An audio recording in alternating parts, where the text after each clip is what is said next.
Halo teman-teman, balik lagi di channel teman ujian. Nah, jadi di sini saya akan membahas kemarin ada di video TikTok tuh rame terkait dengan lulusan Bekenstan itu nganggur. Nah, sebenarnya kalau kata pinjam istilah nganggur bener tapi salah sih. Maksudnya bukan nganggur. Jadi dia setelah lulus dia ada jeda sekian bulan, bisa sampai setahun sih. Itu menunggu penempatan. Nah, kalau kok menunggu penempatan sebenarnya bukan menunggu penempatan sih, tapi menunggu pemberkasan diangkat menjadi CPNS. Ingat ya, nggak langsung jadi PNS, jadi CPNS dulu. Jadi ada beberapa faktor nih. Jadi yang pertama adalah faktornya terkait dengan oversupply. Nah, apa itu oversupply? Jadi seperti ini gambarnya teman-teman. Waktu pendaftaran awal mahasiswa PKN kan di situ pengumuman itu ditulis tuh secara jelas bahwa lulusan PKN STAN dapat diangkat menjadi pegawai negeri sipil sesuai dengan peraturan perundang-undangan yang berlaku dan juga formasi yang tersedia. Nah, jadi ada 3 kata yang mau saya bahas pertama. Yang pertama dapat. Ketika kita bicara dapat berarti bisa iya, bisa enggak. Terus kedua, sesuai dengan peraturan perundang-undangan.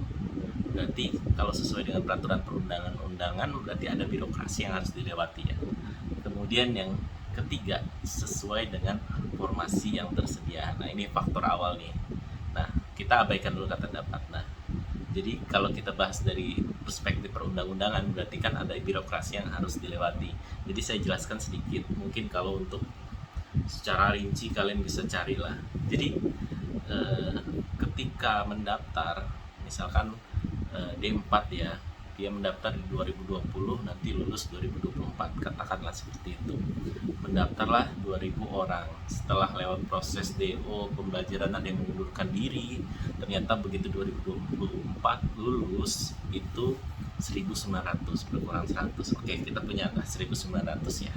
Nah, selanjutnya lulusan ini biasanya sebelum lulus sudah dihitung nih kira-kira Kementerian Keuangan. Kenapa saya bicara dari Kementerian Keuangan? Karena stakeholder utama, kemudian yang menaungi PKN STAN sebagai lembaga pendidikan vokasi politeknik itu adalah Kementerian Keuangan. Tentunya stakeholder utamanya yang mau merekrut lulusannya itu adalah Kementerian Keuangan kan. Nah, jadi Kementerian Keuangan ini ngitung. Nah, ternyata Kementerian Keuangan ini akan mengambil 1000. Nah, kenapa nggak 1900? Karena berkaitan dengan peraturan perundang-undangan. Salah satunya mereka menyusun rencana strategis dan rencana kerja. Jadi setiap tahun dihitung proyeksi kebutuhan pegawai tahun sekian kira-kira sekian. Kemudian diperkirakan yang keluar sekian, yang pensiun sekian. Akhirnya untuk menutupi kebutuhan jumlah pegawai kita akan merekrut 1000 di tahun 2024. Nah, akhirnya dengan kebijakan merekrut 1000 artinya ada oversupply kan di sini. Oversupply-nya sebanyak 900. Nah, sebelum lulus, 900 ini mulai disebar. Disebar maksudnya ditawarkan ke lembaga negara, kemudian kementerian-kementerian di pemerintahan pusat, kemudian juga ada di pemerintah daerah. Lulusan ini tentunya kan kalau kita bicara kualitas, siapa lagi yang mau meragukan kualitas lulusan PKN tentunya lulusan PKN ini banyak diminati. Cuman balik lagi ke tadi terkait dengan peraturan perundang-undangan. Jadi masing-masing kementerian, lembaga negara, kemudian pemerintah daerah itu kan punya juga di instansi mereka itu kebijakan rekrutmen, proyeksi kebutuhan pegawai. Nah, kira-kira dari lulusan itu berapa sih yang bisa mereka serap? Atau mereka dalam hal ekstrimnya seperti ini, udah deh daripada kita rekrutmen mending kita ambil mahasiswa lulusan PKN STAN, jadi nanti kita tinggal revisi. Misalkan dia nggak butuh tuh misalkan bendahara, verifikator keuangan, terus apalah formasi yang berkaitan dengan keuangan negara, pengelola barang milik negara, akhirnya mereka memutuskan oke, akan kita ambil. Tapi kebijakan kami belum sinkron nih, kami mau ngambil 20 tapi kami belum merencanakan 20 ini. Nah, 20 ini kalau kita ambil dari STAN kemungkinan kan akan mengubah pola rekrutmen dari umum gitu kan. Nah, itu butuh birokrasi. Dan kalau kita merujuk pada peraturan perundang-undangan terkait dengan kepegawaian, tentunya masing-masing instansi ini akan mengubah proyeksi kebutuhan pegawainya dan itu butuh waktu. Makanya begitu lulus dari Pekensan udah mulai disurvei nih, siapa mau ke instansi mana, dikasih beberapa pilihan, nanti kamu dapatnya di mana. Benar, setelah lulus dia dapat tahu, misalkan si A kamu diterima di Kementerian Keuangan, si B kamu diterima di Pemda ini. Tapi itu hanya penetapan, belum tentu dia langsung diproses. Oke, kita lanjut ke tahap 2 terkait dengan formasi. Nah, formasi ini karena tadi sudah ada revisi dan birokrasi yang harus dijalani, masing-masing pemerintah ini kan masing-masing lembaga pemerintah baik di pusat, daerah atau lembaga negara itu kan dia punya keterbatasan. Misalkan di unit pengelola SDM-nya di pusat itu orangnya nggak banyak, kemudian masih butuh waktu untuk mengubah dokumen-dokumen kebutuhan terkait dengan kepegawaian. Nah, itulah yang bikin mengapa ada beberapa yang begitu lulus harus menunggu sampai dengan 5 bulan, sampai dengan 6 bulan, sedangkan yang lain itu udah bisa langsung. Contohnya kalau misalkan di Kementerian Keuangan biasanya begitu lulus bulan November, Desember itu udah keluar nomor induk pegawainya. Nah, sedangkan teman-teman yang ditempatkan di Pemda atau di lembaga negara lainnya itu membutuhkan waktu yang cukup lama. Jadi itu terkait dengan formasi tadi. Nah, itu satu runtutan sebenarnya, tapi saya membedakan dari 2 faktor tadi.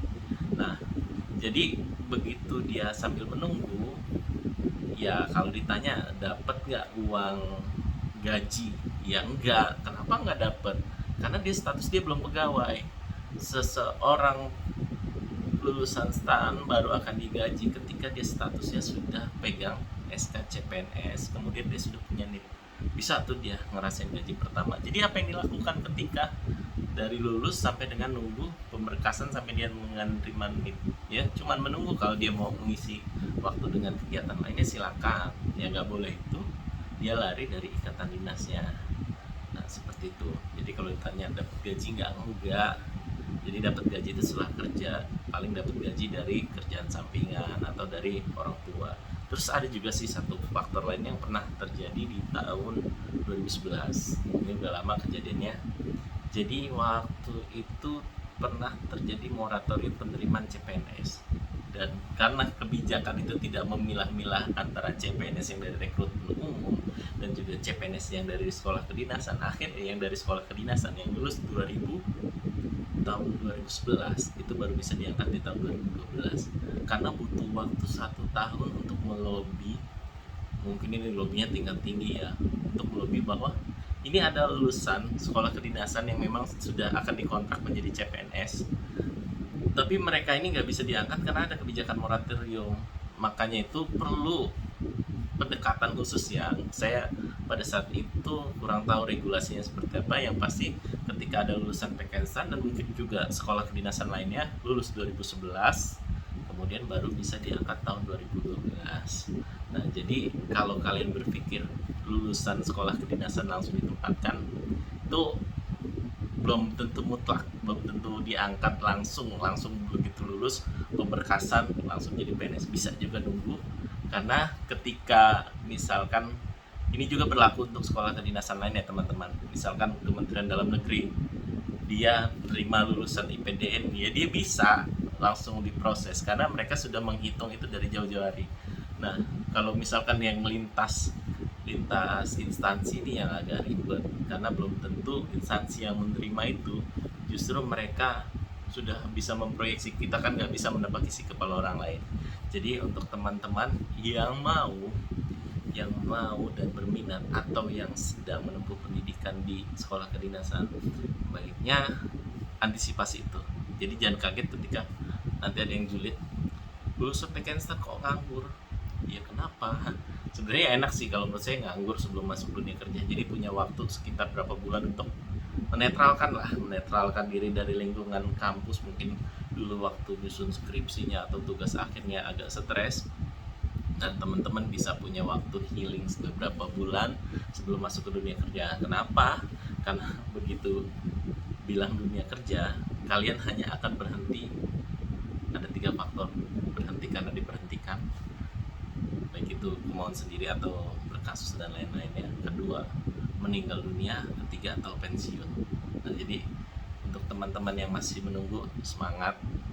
Untuk adik-adik yang masih mau masuk ke sekolah kedinasan, bisa dijadikan video ini referensi. Oh, nanti ketika masuk sini saya akan menghadapi kemungkinan yang menghadapi seperti ini. Misalnya saya masuk sekolah kedinasan yang ini, saya akan langsung diangkat.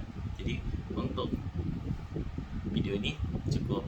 Kalau ada pertanyaan atau informasi tambah dari teman-teman, kalian bisa isi kolom komen di bawah. Jadi sampai jumpa di video selanjutnya. Terima kasih.